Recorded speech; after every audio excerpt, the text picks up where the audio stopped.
Well, we're going to get this meeting started. People are coming in. Good morning, everybody.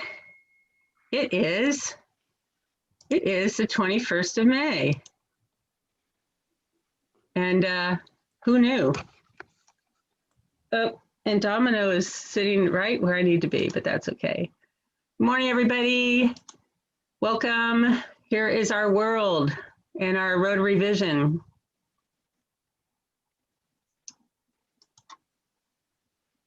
And our valuing diversity and celebrating the contributions of people of all backgrounds. So the question is, whose voice is missing and how do we include these voices? Something for us to be thinking about.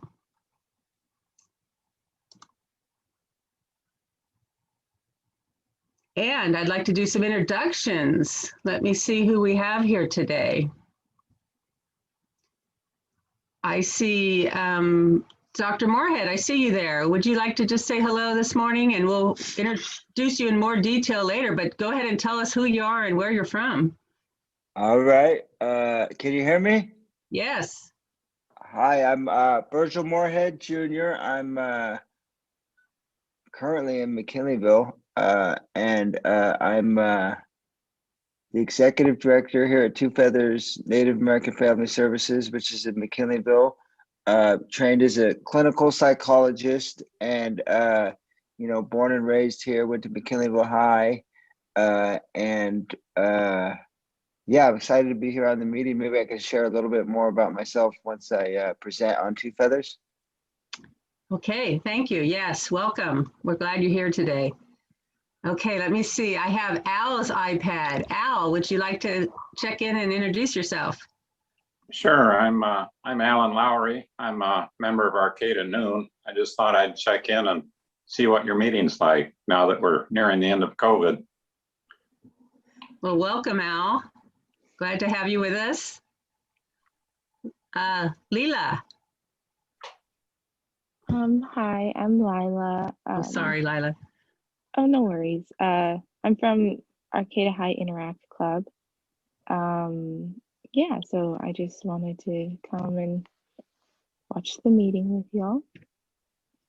Yeah, we're glad you're here with us today. Anything to tell us about what's going on with you guys? You're almost out of school, right? Yeah, we haven't been able to do like many events recently. We did just have elections for our officer positions, which was super exciting.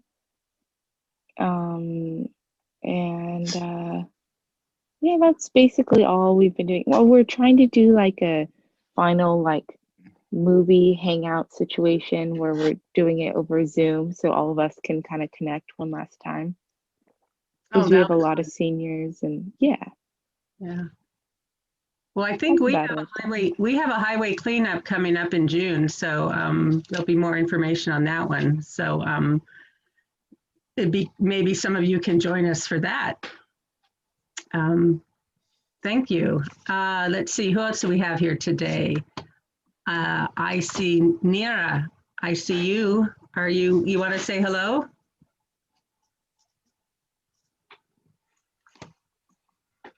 Come on, Kat. Hello. Hi. Hi, good morning. Good morning, welcome. My name is Neira. I am from Colombia. I'm fiancé Michael Paseyan. Yes, that's right. Welcome. We're glad you're with us this morning. Okay. I think, am I missing anybody, you guys? Your screen might be different than mine. You see anybody else out there?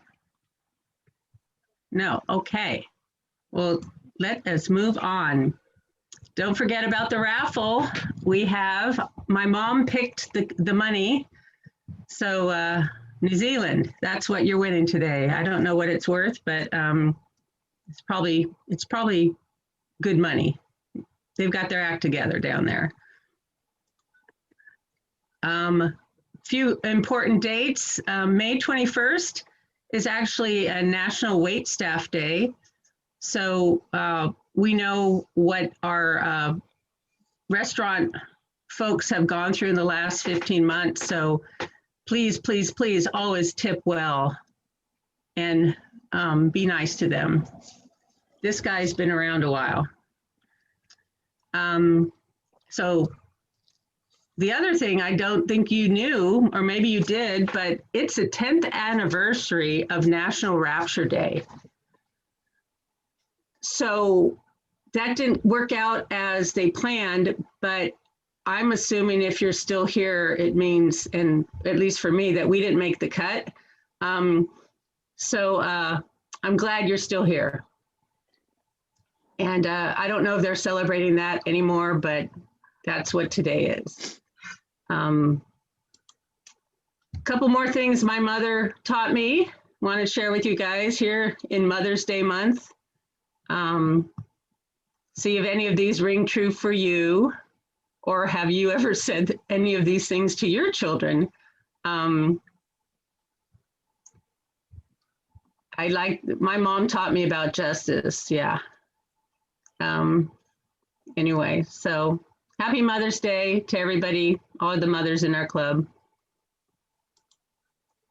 It's also still Older Americans Month, so I brought you a couple quotes related to that. Nobody grows old merely by living a number of years. We grow old by deserting our ideals. Years may wrinkle the skin, but to give up enthusiasm wrinkles the soul. And the great thing about getting older is that you don't lose all the other ages that you've been. And I know we all can relate to remembering every age we've been and enjoying that. So you don't lose that. So happy Older Americans Month, everybody. Want to jump into some gratitude. And oops, Claire, I left an E off your name. I was in a hurry. Why don't we start with you? I remember to unmute myself this time. That's always helpful. Gosh, well, I am definitely grateful for Rotary and for Maggie and for the board and all of you Rotary friends. I felt very supported. I took on a colleague's classes at Humboldt who needed to go on leave, which was challenging. I'm still very tired, but it was very good. And the whole time through, I felt supported by everyone who let me back off of my duties for Rotary and do my job. So I'm done now. I did the last of my grading, and I'm also grateful for that. Definitely grateful for a supportive life partner, not just for me, but for everyone. That commitment and trust and acceptance and walking our journey together is a very beautiful thing. I am very grateful to my own children and to others. They bring me hope. They teach me life lessons. They make me laugh and find humor and really hope for a better world. I'm very grateful for friends and teachers and mentors. I have some people in my life who are all three of these things and have definitely made me a better person and a better professional, a better friend. All of those things. I'm also grateful for the opportunities I've had to mentor others. I'm very grateful to live in Humboldt with beaches and trails and clean air and good water and rain and sunshine. I'm grateful for compassion and forgiveness and grace and kindness. And I see this a lot in Rotary. I'm also grateful for first responders, all of those who, from firefighters to law enforcement to everyone who really puts their lives on the line to make sure that we are as safe as possible, and particularly through the global pandemic. I'm very grateful for science because science brings us hope. We can study and find answers for anything. I'm grateful for adaptability and flexibility. When thinking about this global pandemic, it has affected so much less because we have been able to be adaptable and flexible pretty quickly throughout the world, really. And we had technology and science to get us early vaccines and be able to communicate with each other, even though we're not in the same space. Very grateful for curiosity and learning, including life's unexpected lessons and the struggle, the willingness to struggle and try again and struggle, because that's where we learn. And I'm grateful for gratitude, because sadness, hopelessness, a depressed mood really can't exist in the same space as gratitude. So anytime we need a lift, we can pull out our gratitude tools and shift our outlook. And I might have already said this, but definitely grateful for President Maggie, your humor, your grace, your gentle encouragement, your support and understanding, and all of you Rotary friends. You're kind, you're supportive, you're compassionate, and together we do good work, and that is a lovely thing. Thank you. Thank you, Claire. That was wonderful. Lots of good gratitude there. And we're glad you're back and back here with us and got through it all and enjoyed the experience. It was good. I learned a lot, but thank you. Yes, I always knew Rotary was going to be there when I was done, and that I very much appreciate. Yeah, great. So would you like to pick somebody for next week? Oh, sure, but I'm not sure who has and hasn't gone yet. They'll tell you. Just throw out a name and they'll How let about us. Ian? Ian, have you gone? Uh-oh. Is he there? I'll put him down. He might be in transition between his car and his office. So I'll put him down. Okay. And thank you. And Jeff, how about you? Yeah, is it okay if I share my screen? Yes, let me stop sharing mine. Go ahead. Okay.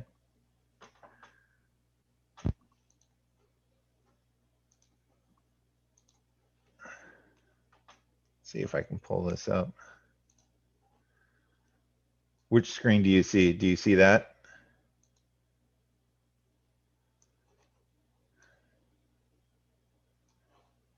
Do you see the screen? We saw it and then it went away. Do you see this? When you say this, Okay, here, I'll I'm do it kind of again. confused. Okay. I see that, but I'm not sure if I see this. This and that, yeah. Yes. Let's try to share it again.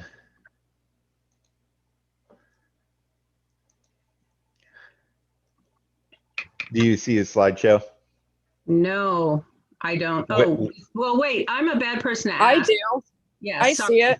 do you see my parents? Okay, so first of all, I just wanted to start off very grateful and privileged to have been raised by Francis and Rose. My parents, there were two amazing people. So I'll start with that. Let me see if I can. Jeff, all we're seeing I is think your we're desktop. seeing your desktop. Oh, okay. Let me move it because I have multiple screens. There we go. Okay. Perfect. Thanks for letting me know. Okay. So now you might be able to see pictures of my parents there. So amazingly, amazing people. I always endeavor to be able to do and provide what they have provided to myself and others in the community.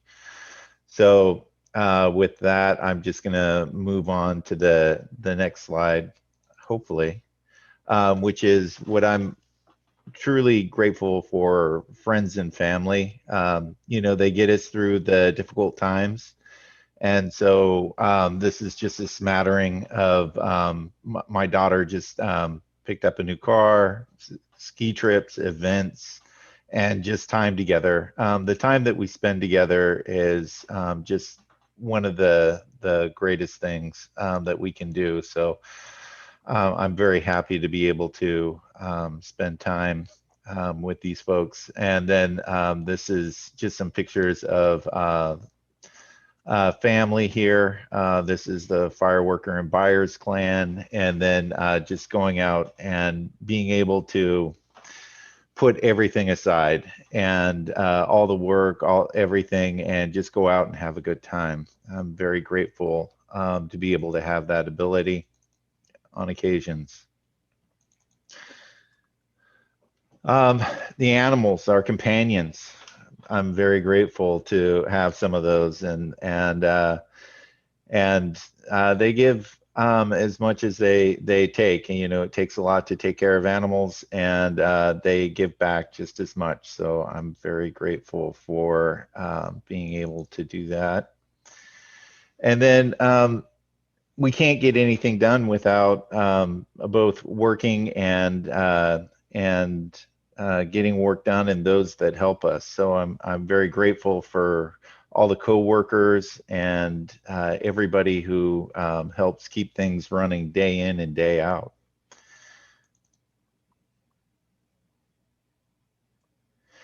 And then there's Rotary, and with Rotary, I can't say enough, and I don't want to get teary, but you're a wonderful group of people. And the events that we do and the support that you give, it's just amazing. And I'm so glad and happy to be a part of Rotary and the Rotary family. These are just a smattering of some of the events, the pancake breakfast, obviously, a day at the races here. And I think this was the first picture of this group. Maggie, can you tell me what this group is here that I took a picture of? I was just trying to figure that out. I recognize all those people, but I don't know. Well, you asked me to take a picture because this was the first picture of this group, of this committee. So it's a secret committee of Rotary that you've now outed, and so yeah, thanks. Well, anyway, thank you so much. I'll stop sharing my screen. That just basically kind of summarizes. I think sometimes pictures are wonderful, but they don't always portray all of the things that we're grateful for. But I just wanted to take a very simple time and just say thank you, and thank you to all of you, because you're a big part of what I'm grateful for. Thank you, Jeff. Yeah. Thank you for that. Very nice. So we've had, those are a couple of great gratitudes today. And I have, next week, we have Tomas and Amy and Ian, if he hasn't already done it. So we'll hear from them. Jeff, I'm not letting you pick anybody because I let Janice pick a couple extra. That's fine. Okay. Okay. So let's get back to where I was, wherever that was. And then we're going to zip through a couple of things. Oh, we got to give a couple parents a moment to do some quick bragging. We'll start with Lori. And Greg. No, we'll start with you, Lori. Okay. Well, this is my daughter, Kate, and Greg's son, Riley, who just got their teaching credential and are off to make a difference for some K through 8 students next year. Yay. So awesome. So awesome. Greg, anything you want to say? I'll say the exact same thing as Lori, except I'll replace daughter Katie with son Riley. Great. Awesome. I mean, that's a wonderful moment in a parent's life to see that happen. So, and for them to become teachers, we need good teachers. So that's just awesome. Riley will be a 4th generation teacher. His great grandfather, his grandfather, and grandmother, his mother, and now him. Wow. And these are both Rotary kids. They started coming to Rotary meetings when they were 1 year old. Yeah. Awesome. Quick reminder, those of you who said you were going to give us some stuff for the web page. I know we had a few people who agreed to do that, so please get that in to us, to Ed, I think would be fine. You can CC me, but Ed needs it for the web page. So some service reports. We've got our backpacks for kids people, and Mike, you took the picture, right? So you were there. And Lisa looks like she's having too much fun. I don't know, Lisa. It looks like you're just laughing like crazy. Do we have someone for next week? We do not. We've got 2 weeks left, 3 weeks left. So if you haven't done backpacks, sign up. Because we're not meeting in person, we need folks to host. This picture's from this week. We packed at the blood bank. So I went and picked up, brought it to the blood bank. We packed in our conference room, and then Michael put it in his car and delivered. And actually our IT director, Emma, who has kids at Pacific Union, took the Pacific Union bags. So that was nice. If you haven't done backpack, sign up. I will send it out again this afternoon on the Sign Up Genius. Thank you. And it really doesn't take a whole lot of time, and it's so important to get this food to these kids. So please, if you haven't done it this year, please figure out a way that you can participate before, because we've got some people out there who have been there every week almost doing this, and it'd be great if other folks could jump into the fray. Although if you look at it, it doesn't look too frayful, but looks like fun. So anyway, thank you guys.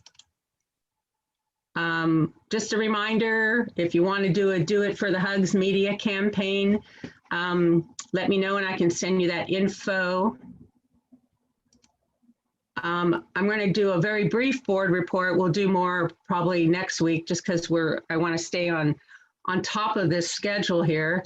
But we did have a board meeting, and I'm going to let Amanda share some oddly exciting news. And I say that because it is great, but it's taken us a few years to get here. But I'm really pleased we can report it. Go ahead, Amanda.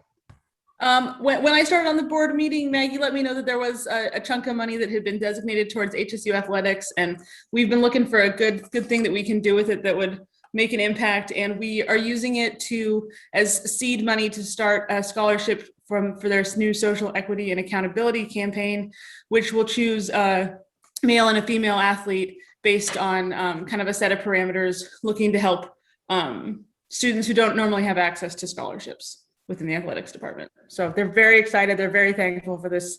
This is really going to help them get the scholarship going through the next couple of years so they can start fundraising for it. Great. Yes, and that was the money that from our last old school spring fundraiser that we did, that we had a dinner and everything like that. So that's how long that money's been, we've been waiting to get that going. So I'm pleased that we can pass it on now. Thanks, Amanda. Reminder, there's a board and committee chair retreat coming up, and I don't know if Ian has set the dates yet. He's waiting for you all to respond to the email. So Ian, do we have dates, or are you still waiting? I'll have them today, but it's looking like the first of the 2 evenings will be Monday, this coming Monday. So I'll be finalizing the dates on Saturday after I have them today. Thanks. So that one will be for the board, right? Correct. Okay, so board members, Monday night, don't plan anything else. Thank you, Ian.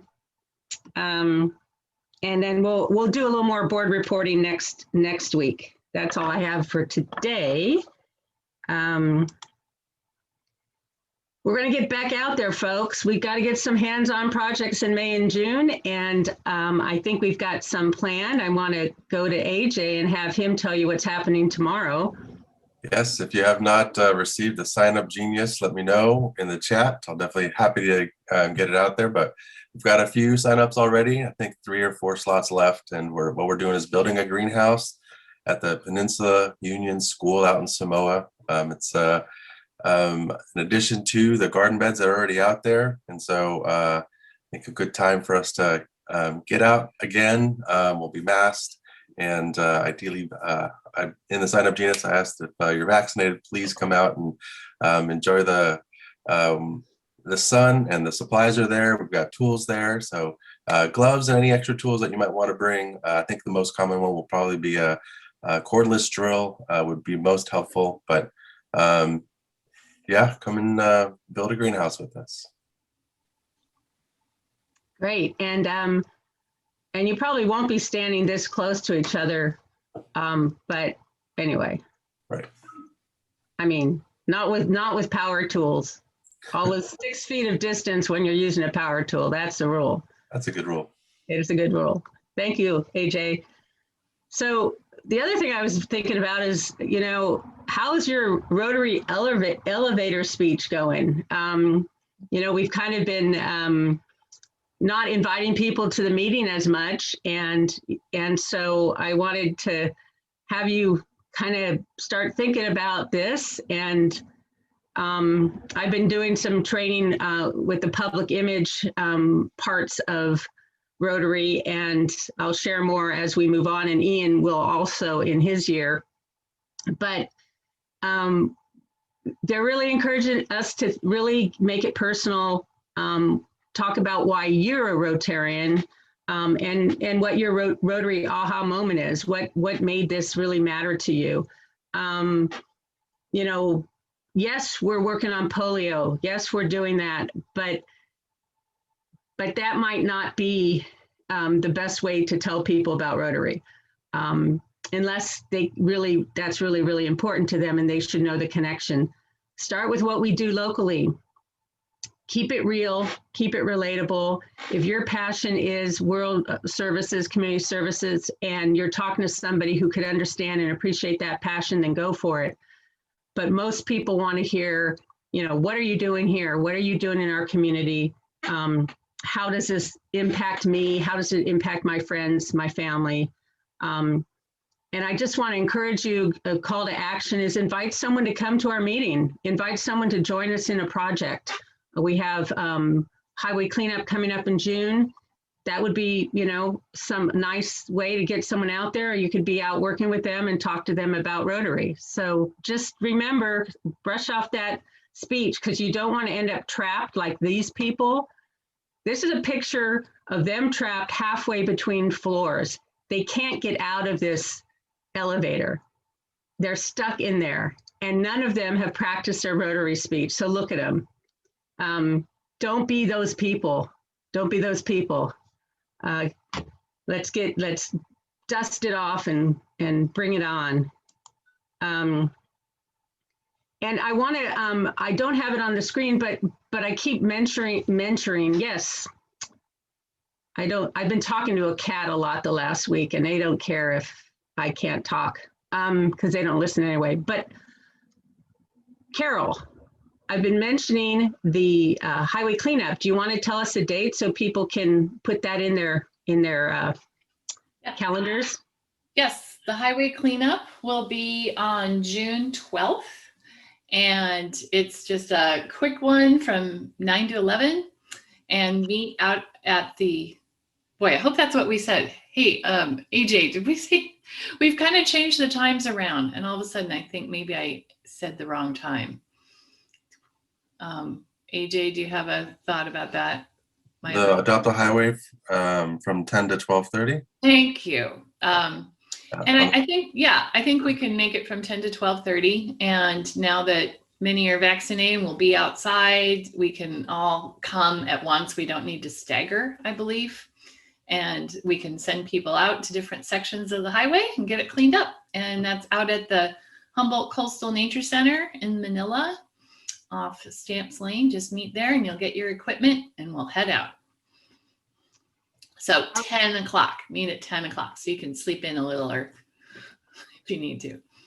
Or those of you who are very early morning people, anyway, you can get up early and take a little nap before you go out. When are we going to get back to going to Rita's or whatever it's called after snack? That's a great question. I don't think we've discussed that yet. Well, maybe maybe that's something you guys can kibitz on and let us know. Okay. Because especially since they have outdoor seating over there. And anyway, just a thought. Yeah, that's right. Outdoors is a good thought. I think outdoors is great. Yes, that's how I would do it. So reminder about the lockdown cookbook that these folks are doing. If you've got a recipe you want to send in to them, they're looking for those. And Oh, you know what else is happening on June 12th? The convention. So just remember that. There's going to be, I think, what, 4 days of Rotary stuff. That's not the great word for it, but Rotary Wonder. And so check it out, sign up for that. It's only $49, I think, maybe it's gone up, but it's a bargain no matter what.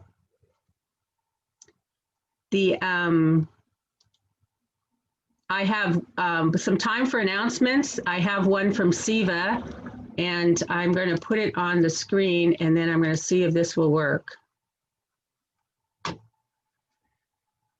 Of course, I don't know. You're seeing this still, right? You're not seeing what I clicked and went to. But I want to show it to you because it's really kind of cool. Are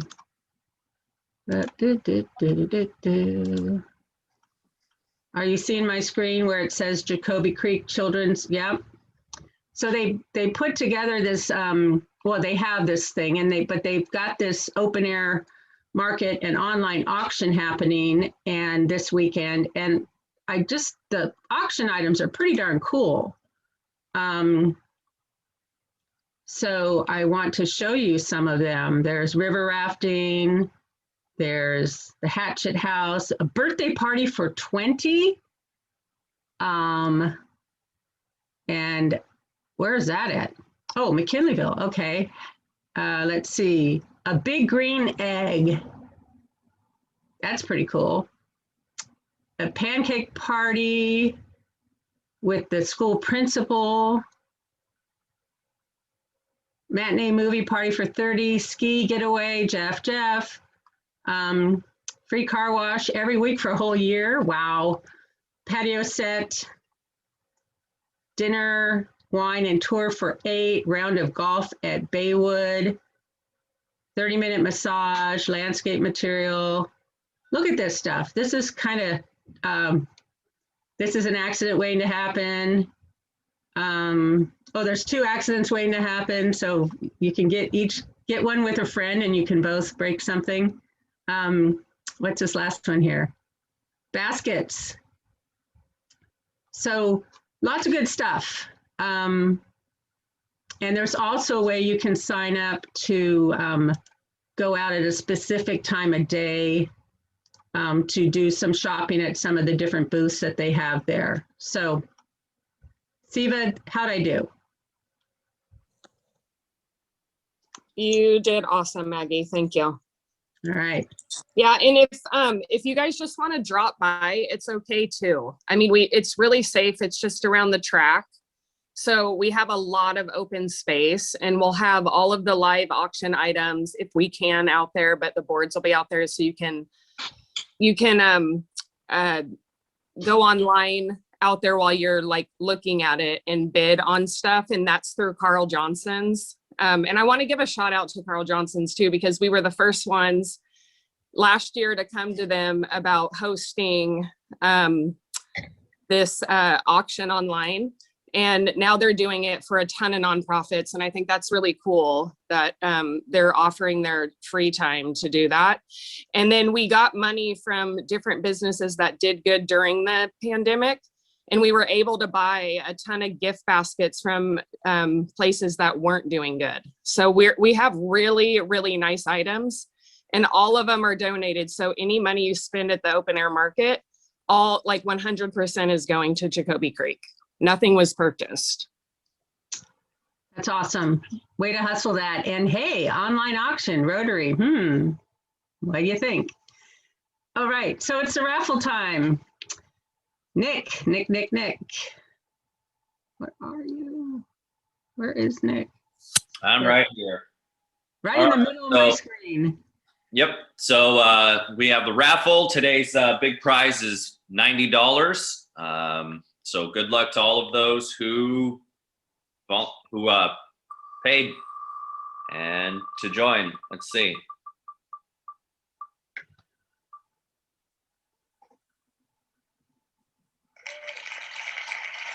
Rebecca,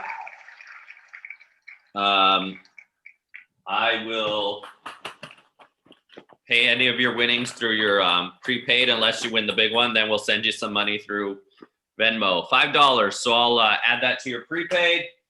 And let's see.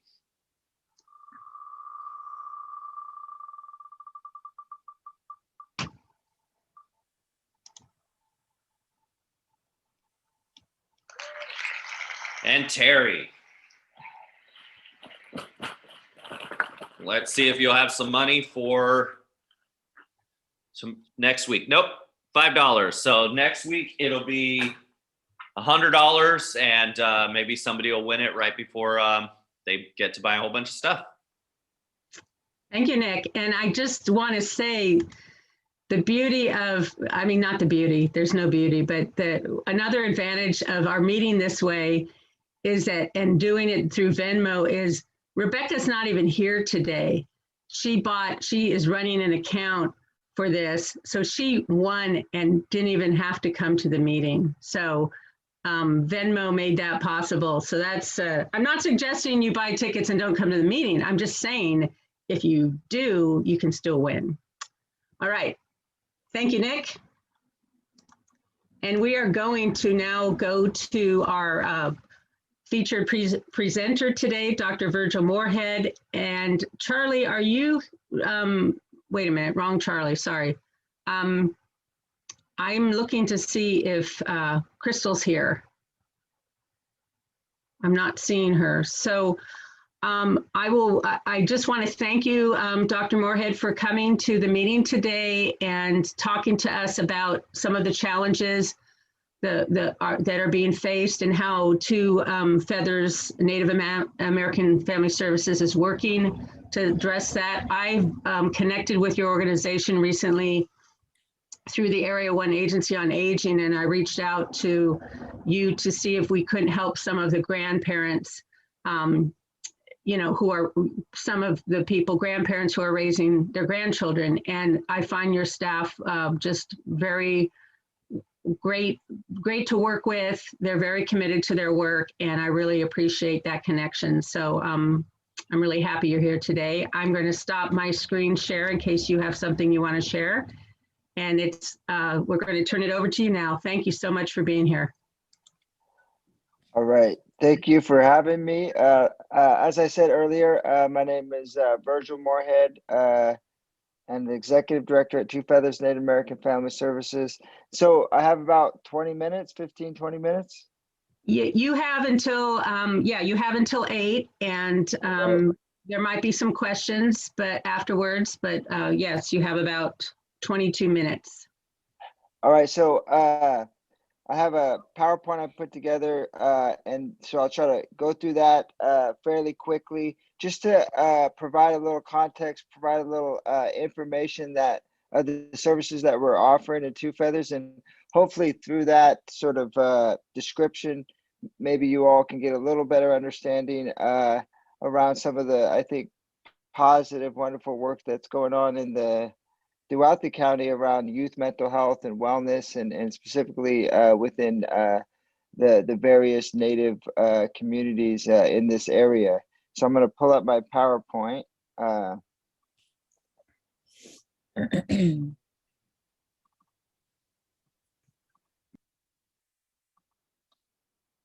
Can you all see that? Yeah. All right. So, I grew up here. I grew up on the Big Lagoon Rancheria, and went to McKinleyville High, and then went to college down at UC Davis, and was gone for about 17, 18 years. Moved back, I think, in 2017, 2016, and started teaching at Humboldt State. And then, there was Two Feathers, which the tribe Big Lagoon was overseeing. Two Feathers originally started through a consortium between Blue Lake and Bear River and Big Lagoon. So it's been in existence for a while, and it was primarily a domestic violence serving agency for Native Americans. And so then, I was like, Humboldt State, I don't know if teaching's for me. And so then, I went full time at Two Feathers and there was our former executive director, Blair Cruiser, who was at Humboldt State. You know, we got together and it was like, all right, where's the needs in the community? And we thought that, you know, youth mental health and wellness was a big need, you know, around substance abuse and just counseling. And so, you know, since 2018, you know, I think that in 2017, Two Feathers saw about 45 youth. I think right before the pandemic, we were seeing, you know, 300, close to 300 youth. You know, we went from a staff from 4 to now we're at 28. And we've really tried to expand throughout the county, including contracts that's, you know, particularly relevant for Arcata and just the Northern Humboldt School District of providing school mental health within Northern Humboldt and the Klamath Trinity Joint Unified School District. So we're going all the way out to like Orleans and just really trying to provide wellness and youth-based programming. So we've kind of pivoted from, you know, primarily domestic violence to youth mental health and wellness and sort of family-based services since 2018. You know, I think a big part of that is school and community-based mental health. You know, I think, you know, a child's mental health is just as important as their physical health, including during the pandemic times. You know, we've been trying to provide just any support that we can, any sort of, whether it's virtual or home visits, any sort of social support. But a big part of, I think, our model is working within the schools and offering sort of innovative and creative programming for youth around their sort of mental health and wellness needs. I think specifically, we also do a lot of, in addition to school mental health, sort of cultural based, driven by the local Native community. And one, you know, program is the ACORN program, which actually we're going to be starting back June 27th in a sort of smaller version, 3 days, and very, you know, in compliance with COVID measures and so, but this is like an example of one of our programs where we use the practice of local Native traditions, such as the stick game, which is like a men's lacrosse game that we've practiced as Native young men since day one. And then the flower dance, which is a woman's female coming of age ceremony. We use principles from those practices in our mental health interventions. And, you know, I think, you know, our first event, we had like 100 Native kids show up because I think there's a lot of interest in culture. There's a lot of interest in our traditions and ways of being. And so this is one specific program that we offer at Two Feathers. You know, another one before the pandemic hit, which we collaborated with like Blue Lake, Pathmakers, the Yurok Tribe, United Indian Health Service, and really trying to get us all on the same page, was a Two Feathers Mentorship Academy, which the sort of like creative part of this was matching Humboldt State Native college students with high school and sort of elementary, middle school students in a very intensive manner. And so we met like, you know, I think like every other week for a couple hours. And then they were also doing, it was kind of like a boys and girls club in between, but really Native driven. And in our last event before the pandemic hit, we took like 60, I think it was 60 kids, including like 30 from Hoopa and 30 from the coast to Mount Shasta to go skiing and like paid for their lessons. But again, I think it's, you know, providing opportunity and really just positive activities for Native youth and their families. So this is another program that we've offered in conjunction, in combination with our sort of intensive counseling, intensive sort of mental health services. Since the pandemic, we started a ambassador hit. So over the last year, and this is primarily out in Hoopa, but we started an ambassador program where we have like 10, I think like 12 Native youth that are from like 15 to 18 that they're employed by us, and we're really trying to cultivate their voice, they're meeting up at the Humboldt Boys and Girls Club.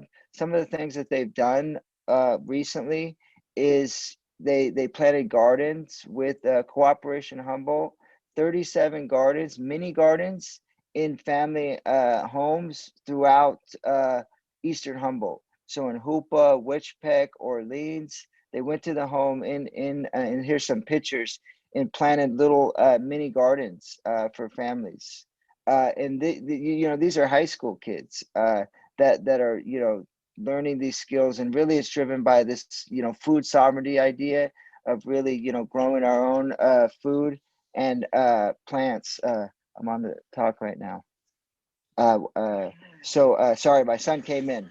But anyhow, the ambassador program is one thing that we've started. We're going to be doing this summer in collaboration with Del Arte, a sort of with these young people, a performance, a theater-based performance that are, again, the idea is cultivating youth voice empowerment and just giving them skills. And so this is another, what I'm describing is another program that we're doing. And, I think, we have many other programs, but just to sort of like maybe, in a brief sort of snapshot, like what is the why behind it? What is the reasons behind our programming?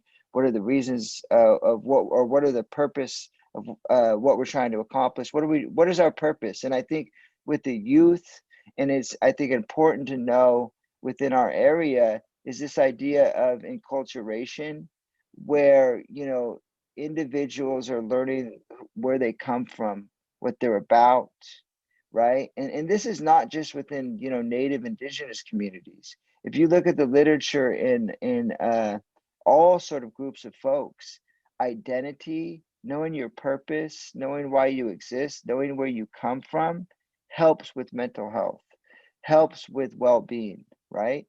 And so that's one of the things that we're really trying to focus on, and really getting a shift from this sort of deficit-based sort of biological framing of mental health to more sort of, if you would describe it as like existential issues, such as purpose, such as meaning, such as identity, and not sort of like biologizing just sort of kind of human needs, right? And so, this idea of identity and cultural resilience is what drives a lot of our programming.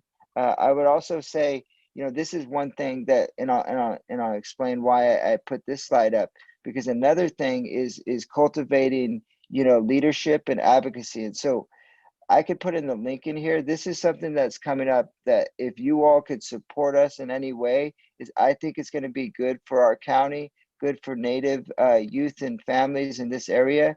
So we're working with the Mental Health Oversight and Accountability Commission, which is this sort of, they oversee like $2 billion for youth mental health in the state, and Mental Health of America, Two Feathers, and these other youth state serving agencies to advocate for what this is a totally youth driven idea, totally like, what do we need around youth mental health?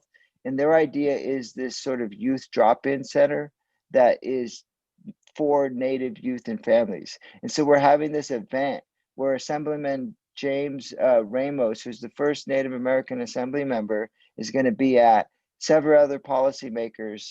And really what this project is helping them to teach is how to advocate for their own needs and learn skills around sort of changing and improving policies. And so this is going to be May 27th from 4:30 to 7, free to all. And so, but this is an example of, I think, what we're trying to do at Two Feathers is the potential of young citizens to heal democracy, to really become like you all, like in the sense of thinking larger than the self, thinking larger than the individual, and being really good citizens and community members. And then from within the sort of Native perspective, helping them with learn and cultivate generosity, mastery, belonging. I mean, that's really what I think at Two Feathers currently what we're trying to do, with the primary focus on youth, in not only deeply impacting the youth, but also working to impact the environments around the youth, whether that's policies, whether that's, you know, a youth drop-in center, but really helping to impact the environment so that they can, you know, become citizens to heal democracy. And so that's sort of my presentation. And now I wanted to, you know, if there was any questions, any thoughts about, you know, Two Feathers and the work that we've been doing. Thank you so much. Yes. Does anyone have any questions or comments? You can just put up your hand or speak out.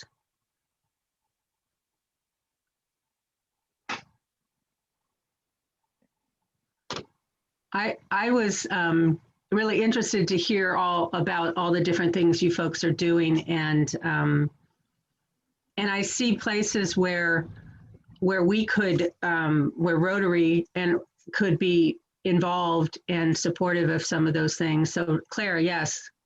Oh, I was just going to say I've had the opportunity to work through my work in the schools with people from Two Feathers, and it's just such a great resource for our students, and particularly the cultural component. I completely agree, and the research shows, you know, belonging to your community and having meaningful participation in your community is really important. And I see that as being just an incredible strength of Two Feathers and the students and children, I was talking students, that they support. Thank you, Claire. Yes, Al.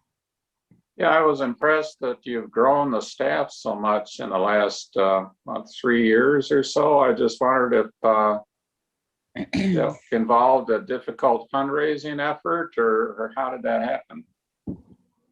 Yeah, I think, you know, I think for one, you know, prior to, I think what's helped us out a lot is prior to me moving back, I was working at Stanford, and I, you know, built a partnership with Stanford, like youth and adolescent mental health. And so, you know, we've been working closely with them. And so they've, you know, opened a lot of opportunities, just, you know, in particularly one of my mentors, his name's he's a child psychiatrist. And, you know, he's opened up a lot of opportunities. So we have foundation funding. So for example, like Chan Zuckerberg with the Facebook, the Vesper Foundation, California Endowment a little bit. And so we're trying to be diversify our funding. We have that, you know, I was just talking with Byrie, the executive director of Humboldt Area Foundation 2 days ago. They've helped us out. But, you know, I think our big, you know, chunks of money have come from federal grants, SAMHSA. It's called the Substance Abuse Mental Health Service, sort of a branch of the federal government. So we got a couple big grants through there, and then just working with state, and you know, we're working with the county. One of the things for sustainability is we become, I think, the first Native American provider or like nonprofit in the county to be able to bill Medi-Cal for some of these services, and so we've been trying to but the fundraising is on our agenda, and that's definitely an area that, you know, I'm no expert in, but I think it's going to be relevant to because some of like the federal grants, they're not very creative, so like, or they don't allow for creativity. And so, for example, like a lot of our events, like in order to get the kids there or in the families, like you want to give food. You want to, like, you know, just having food. Like one of the feedbacks that we get is, why'd you come to the program? Oh, well, it's good food.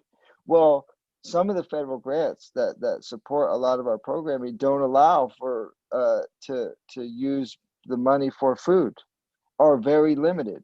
So then it's like, how do you, you know, I think the fundraising has to, you know, and there's many other things like cultural consultants, working some with our ceremonial cultural leaders to be able to teach some of those traditions and practices of the local natives in this area. Like, you know, I think you have to find creative, flexible funding to be able to support that too.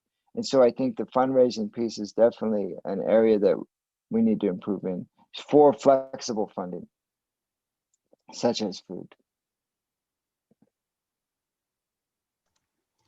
Yeah, we get a lot of federal funding and we go through that same struggle. You can't feed your volunteers, you can't feed your staff. It's like kind of nuts. So there's a question here. What has been the impacts of COVID on the kids you work with? Yeah. Well, you know, I think the kids that we work, so we serve all Native American youth in Humboldt County. That's one thing that, you know, my family and tribe and all natives. So all, not just, you don't just have to be Big Lagoon, or you just don't have to be part of the Yurok tribe. It's all natives. But then we really try to focus in on the most vulnerable, the most disconnected, those that are often in multiple systems, such as child welfare, the juvenile justice system. And I think before the pandemic hit, especially up in Eastern Humboldt and Hoopa and Orleans and Wedgepeck, you know, we were seeing those kids.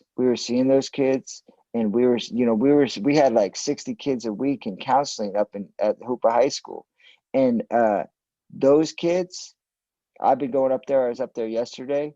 They're not going to school. They're just, those kids are the most vulnerable, I think, are the more disconnected in COVID. So what that means is there's much more, you know, we're just playing with fire. Like, and I think that, I think it's really impacted those kids that were already needing services and support. And it has made it even harder to connect with them, because I think we use the schools often to help with that connection. And now, you know, they're not like, the schools now, I don't agree with like mandating and saying you got to go to school, but the disruption of the schools has made it really hard to reach the kids that these kind of services would most be beneficial. Like, you know, I had a caseload of probably like 25, 30 kids, all Native young men, all kids that were getting like pushed out of school or struggling with serious. I would say I'm only able to reach